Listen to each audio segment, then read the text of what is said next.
Church and State Violation. Commentary by Vision Press Production. According to Emeritus President Joseph D. Nevling, the July 2, 2023, at 1:00 p.m. special council meeting, Coalport Borough Council meeting should go down in the Guinness World Records as the first council meeting on a Sunday. President Nevling stated after the meeting, first meeting on a Sunday in over 140 years. A new church service in Coalport Borough violating church and state statutes. God must be disappointed that the council has no time available during the week to have a council meeting, so, council robs God of a day exclusively for him. At the council meeting on July 2, two executives resigned, President Gregory Spencer and Vice President Todd Spencer. Both resignations were accepted by the three remaining councillors, Councillor LaDawn Yingling, Councillor Sean Yingling, and Councillor Ricardo Nartelli.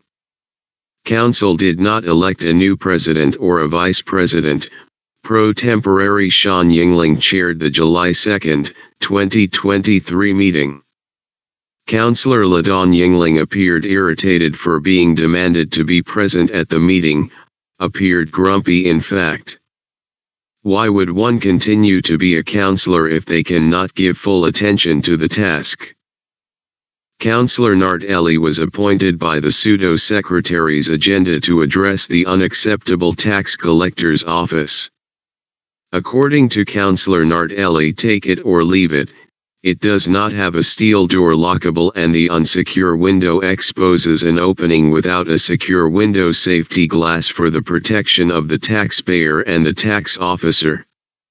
When the tax officer requested knowledge of an occupancy certificate for the room, a certificate was denied. A ramp was mentioned and someone will need to come to let the tax officer into the building. Regarding the alleged ADA ramp, the ramp is unlawful according to the ADA law. A code enforcement agency would point out the violation very quickly.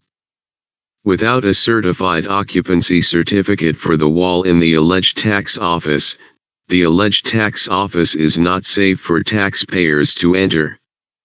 Additionally, the tax office must have tamper-proof hinges, security glass in the open window, and a deadbolt lock in the metal door.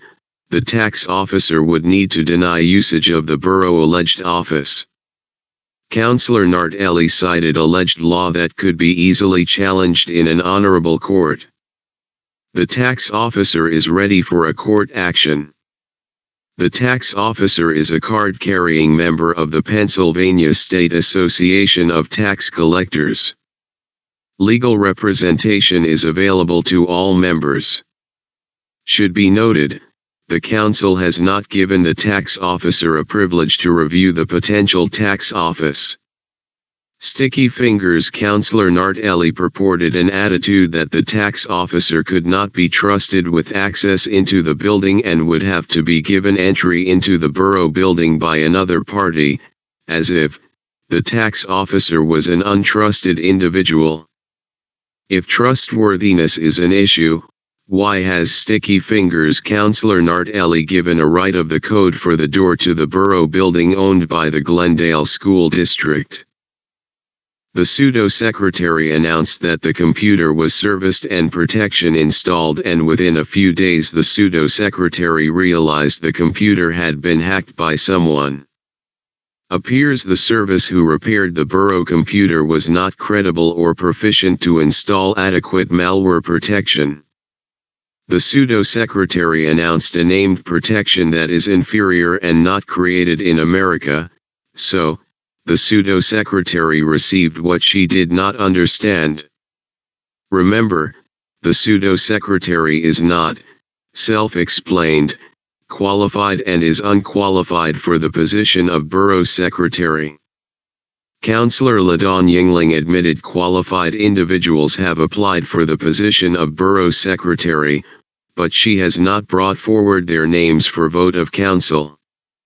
The tax officer had knowledge that 2 professional secretaries applied, but Council or Councillor Ladon Yingling did not approve the applications, but has retained a non-qualified individual at high expense for inefficiency and misuse of taxpayer monies.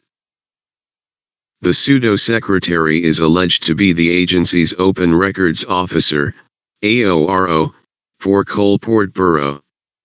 On discovery, Vision Press Production has learned, the pseudo-secretary is not registered as the AORO for Coalport Borough.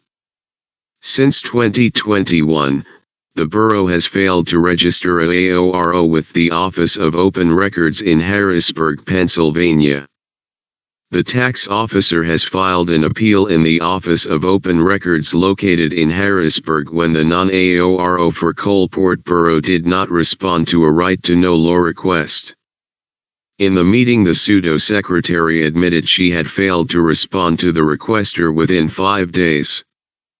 By evidence from the Office of Open Records, OOR, since 2021, the Borough of Coalport has failed to register a AORO for the agency.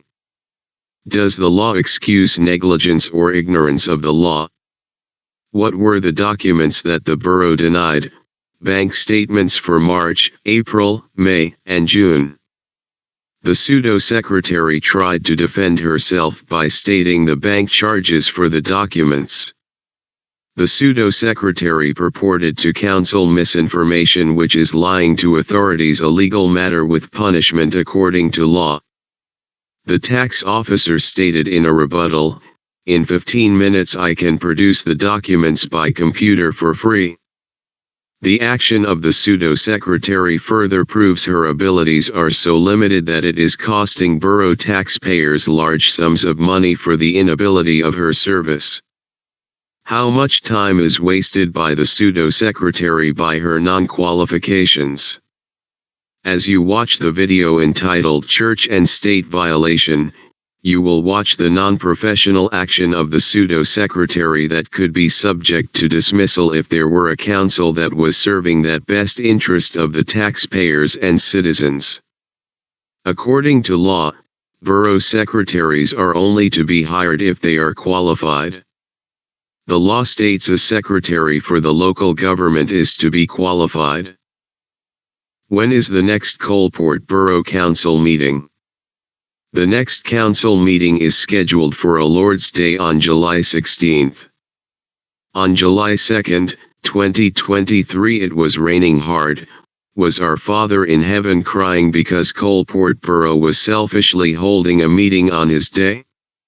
Since Council Ladon Yingling, who bowed her head, when Emeritus President Nevling asked, how many councillors paid their taxes? The only respondent was Councillor Nardelli, I paid my taxes. Since Councillor Ladon Yingling was grumpy and disgusted that she had to be at the meeting, maybe she should consider doing as the President and Vice President did, resign. Coalport Borough needs councillors who will by oath act with fidelity.